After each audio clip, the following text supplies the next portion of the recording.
Hello and welcome! My name is HOI4 and this is my Let's Play series of Hearts of Iron 4, where we will be playing the Historical Reich. We will be playing Germany, and we will be playing Germany as historically as possible, at least in the build-up. I won't be going ahead and losing the war on purpose or anything, but all the build-up to the war and all the initial steps I'll be doing exactly as it was done in history. Of course, only if it makes sense. So I'll be playing with historical focuses, so most likely we'll be able to do this with no problem, but there's of course always the chance that some of the other countries take some unorthodox turns. Anyways, a brief history. A new Germany has risen. 3 years have passed since the Weimar Republic was dismantled and replaced by Hitler's Third Reich. Economic stability has returned after trying years of the Great Depression, and mass unemployment has been dealt with. The military restrictions imposed on Germany by the Versailles Treaty are long forgotten, and the Wehrmacht grows stronger by the day. Another Weltkrieg is on the horizon.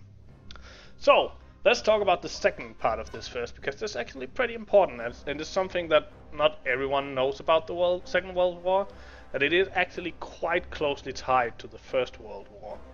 So the First World War was between Germany and Austria and, well, pretty much everyone else. And in that war, Austria kind of started it, but Germany was blamed. So both Germany and Austria was punished by having their armies dismantled, countries dismantled, and giving away a lot of territory, but Germany was further punished and was given complete blame for the war. They were forced to go down to a army size of less than 100,000. They were not allowed to have submarines. They were not allowed to have tanks. They were not allowed to have military in the borderlands up to France, the land known as the Rhinelands, which we'll also see in the game. And all of this was extremely humiliating. Even the way they signed the treaty. So the treaty was made without Germany being there. All the Victorian countries, they wrote this down, and then they pulled down the then German leader into a train car and forced him to sign the deal. And for most German people, this was kind of weird, or they felt betrayed, because the German army was actually never really defeated, and there were never any foreign entry into Germany. The walkers kind of, from at least from a everyday person point of view, just kind of ended with no real clear winner. But Germany was severely punished, so that was one of the big motivations for Hitler, was to get back at especially France for this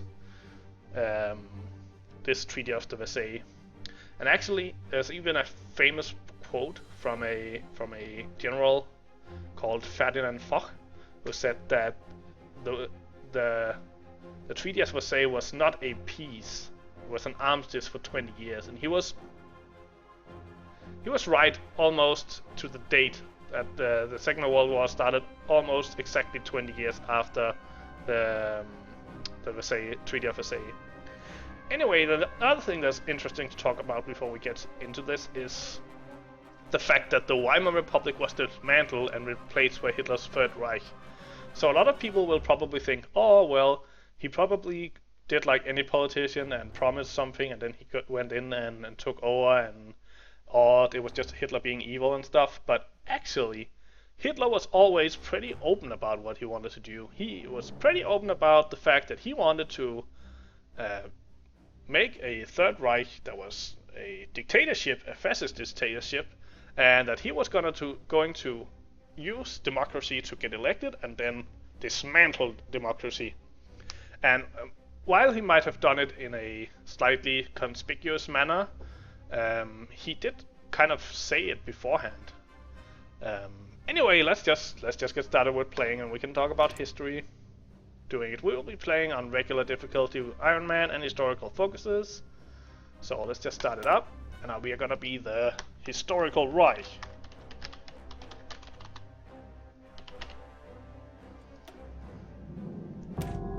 So, this is kind of what we talked about, the Rhineland. The Rhineland has this red thing around it, showing that we can't really go in there. Also, we can see there's a airport in here, but we can't use it.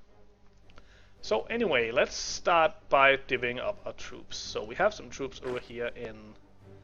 So another thing, like before the war, there wasn't really a Poland. Poland was kind of split up between Russia, the Russian Empire, and Germany. So this land here, and especially Danzig and this territory here, used to be German, and that was like the main reason why they wanted to go and take back Poland. Of course, they also wanted the rich farming lands so they could feed the Germans, but they also just wanted to get this land back they lost after the war. Anyway, we have a bunch of troops over in this pocket, so we're just gonna assign them to a front. Give you a general. And we're gonna call this theater Poland. And we have some troops down here. You get another general. And a front. Just about this front. And then we have some soldiers here. We also give you a general. And a front. Then we have some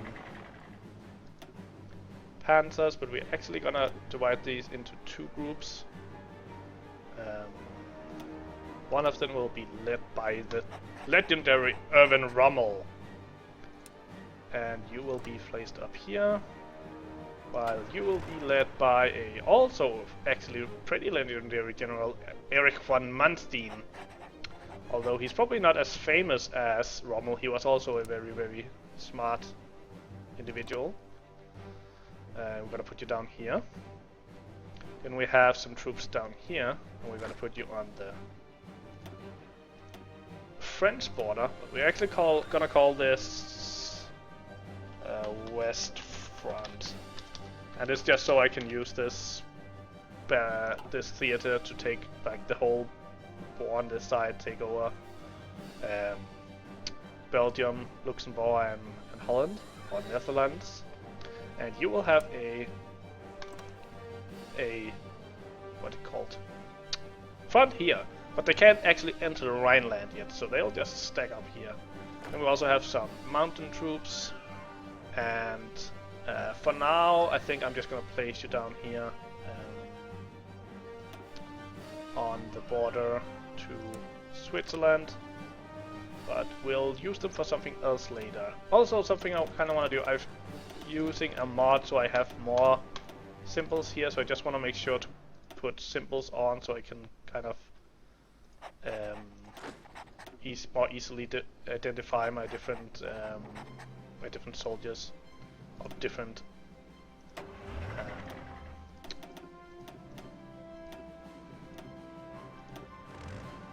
armies for what they are. So infantry will get this helmet, and mobile will get the tank.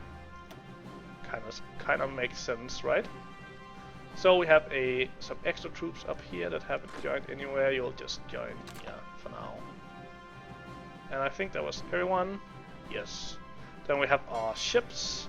We have the Kriegsmarine. And we have the Ostflotte. And because we don't have that many ships, I want to keep them in one fleet, and I want to keep them away from... Oops. I want to keep them away from the English fleet. And one way we can do that, if we, like historically, quickly take Denmark, then we'll gain contested permission for this crossing here, and that means that the English Navy can't get into the Baltic Sea, and we can protect our navy in here. So we're gonna have only one navy, or big navy, called the Kriegsmarine, and they'll be based here. So we will take these two and join them up, and we will take a irregular. Then we will take our Unterseebote Schule, and we will have Karl Dönitz in head of that, and we will take the Wedige and have Alfred Saalwächter. And we will move you down here so you have the maximum range to go out and do some trade stopping. Then let's look at our planes. I think I'm just gonna basically remove all of these planes so we can reassign them more easily. Except for this, because we do actually start with a ace. So I'm just gonna reassign or change that so it's 100 fighters instead. And I think we're gonna move you over here. Probably gonna use you over there first.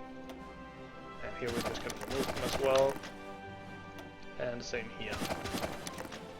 So that was that dealt with. All the opening moves. Then we have our research, of course.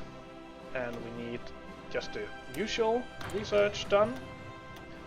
Production, construction, and mechanical engineering. And they'll suggest you, like, it's kind of a no-brainer situation. I can't really, unless you want to go to war from day one, I can't really see why you won't take all of these. It's just accelerating towards victory, basically. So the first actual choice with technology comes with this 4th research slot. And I think here we are gonna go for something short, I think. Let's go. Actually, yeah, let's go for anti-tank because I do want to incorporate anti-tank into some of our designs. So getting them researched and start building them early will be pretty important. Then set our national focus. So let's talk about our national focuses as Germany. First off, there's like Hitler. What he did pretty brilliantly was that he kind of got through the depression by just putting a boost on industrialism. And because he was a fascist country and could just close his borders and change his trade policies as he saw fit, he could actually pretty effectively manipulate the economy just by building a lot of extra stuff. Like he built all the autobahns, which first of all it improved the infrastructure of the country for the normal human beings living in Germany, but it also made it sure that he could quickly and effectively move his armies, and especially his mobilized armies, around the country, thus more effectively using a smaller army against a bigger army, because he was, even when he did blitz through France, he had a smaller army than France did. He just used it much more effectively. So this branch is kind of that. Then we have air innovations and army innovations, and army innovations kind of has some of those weird deals he did with the USSR. Because one thing, if you want to understand Hitler, he was a racist son of a bitch, and he really didn't like communism. Like his main goal, he didn't go to war with the USSR because of or with the Soviet Union because of some weird fault or something, or because he felt threatened or some weird reason. His main focus all along was that he wanted to defeat communism. It was by no means a mistake, and by no means a chance thing that he went after them. So that was what he wanted all along. So it's kind of weird that he actually did. He did do treaties with the USSR. He did use the Molotov-Ribbentrop Pact. Of course, it makes sense in hindsight that he did it, because he kind of just did it to buy time to get all the resources he needed to defeat the Russians. But especially after doing the anti-Comintern Pact with well, a bunch of countries, including Japan, it kind of seemed weird that he would then go and do the Molotov-Ribbentrop Pact. Anyway, army innovations and air innovations give you access to better tanks and better planes, and then to the extra research slots, which is very important to get early game. Then we have the big tree here, which is like the different foreign policy things. and then finally there's some naval rearmament. And of course, there's the remilitarization of the Rhineland, which we were gonna be taking first, this being historical and everything. And then we are gonna go on to do some Anschluss. We're gonna do demand Sudetenland, do the first Vienna Award, do the fate of Czechoslovakia. Then we're gonna go and reassert our eastern claims and do Danziger War.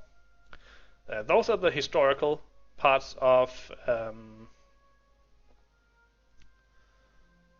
this tree. Then of course there's a bunch of other things you can do. You can, instead of taking from Czechoslovakia, you can befriend them, you can demand Slovenia, you can do fate of Yugoslavia.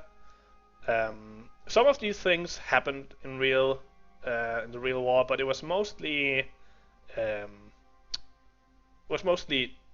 because of Italy that most of these things happened. So anyways, as I said, we're gonna start with the Rhineland, and then we're gonna go and do these things while we build up enough troops to do the Anschluss. And I'm gonna try to time it so that we hit all of the different things at the same time as the real war. But because this actually takes time, we're gonna have to do some of the things ahead of time. So for example, in the real World War, they signed the Molotov-Ribbentrop pact. This one was signed on, let me see, on August 23rd, 1939, but the war against Poland started on September 1st, so that's only 7 days after. But it takes 70 days to do the Danziger War thing, and after this Danziger War, we go to war immediately, so can't do it completely historical, but we'll try the best we can. Next thing is to start some training. We're gonna do a bunch of infantry to start with to bolster up our numbers so we can get the Anschluss. Then of course we're gonna do a bunch of mobilized because we want to do the Blitzkrieg. I'll set them all to spawn here in Brandenburg. I think that's it. Then we go civilian factories. We just want to produce some more civilian factories to start with.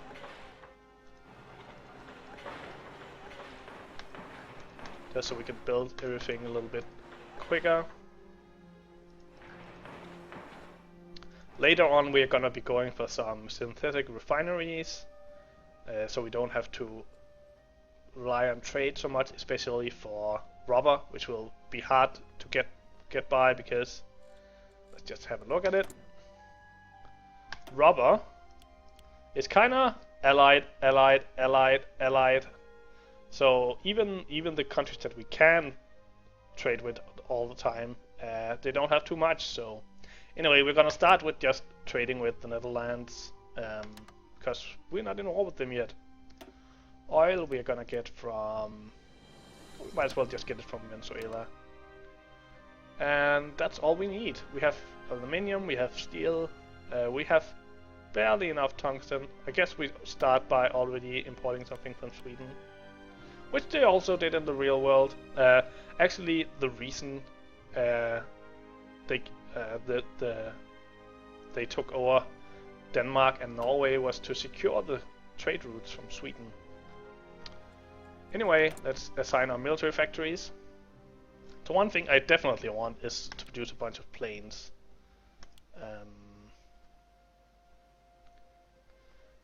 Then I want, let's have some artillery built. Definitely need some light tanks, we need some motorized. And